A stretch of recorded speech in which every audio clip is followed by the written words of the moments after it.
দুধাপে আরব আমিরাত গেল বাংলাদেশ দল। সকালের ফ্লাইটে দুবাই পৌঁছেছেন ক্রিকেটার ও কোচিং স্টাফ সহ 17 জন, আর সন্ধ্যায় ঢাকা ছেড়েছেন আরও 6 ক্রিকেটার। অধিনায়ক লিটন, নাজমুল শান্ত, মুস্তাফিজদের সঙ্গী হয়েছেন সিনিয়র সহকারী কোচ মোহাম্মদ সালাউদ্দিন। আমিরাতের বিপক্ষে 2 টি-20তে জয় ভিন্ন ভাবছেন না পেসার হাসান মাহমুদ। সমর্থক আর গণমাধ্যমের ভিড়, তারপরও শান্ত মেজাজে লিটন দাসকে দেখা গেল বিমানবন্দরে।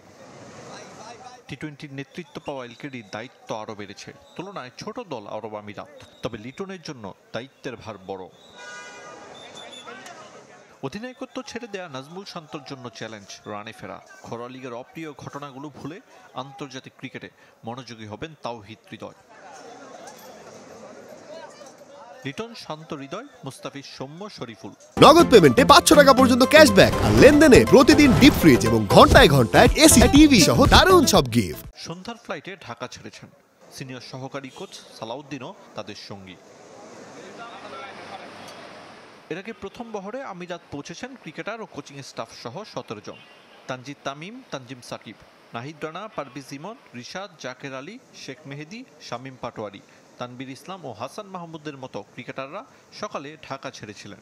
একটু প্রত্যাশা, এখন আমরা জিতে আসবো ইনশাআল্লাহ, আর কিছু না। তাদের সঙ্গী হয়েছেন head coach Phil Simmons, fielding coach James Pamment সহ কোচিং স্টাফের সদস্যরা। আমিরাতে টি-20 সিরিজ শুরুর আগে দুদিন অনুশীলনের সুযোগ থাকছে ক্রিকেটারদের। 17 ও 19 মে দুটি ম্যাচ হবে শারজায়। এ সফরটা বিসিবির পরিকল্পনার বাইরে ছিল, মূলত পাকিস্তান সফরের প্রস্তুতির অংশ হিসেবে পরে যুক্ত হয়। বাস্তবতা হচ্ছে পাকিস্তান সফর এখনো পুরোপুরি নিশ্চিত নয়। দুদিন পিছিয়ে 27 মে থেকে 5 জুনের মধ্যে 5টি টি-20 সিরিজ আয়োজনের পরিবর্তিত সূচি বিসিবিকে পাঠিয়েছে পিসিবি।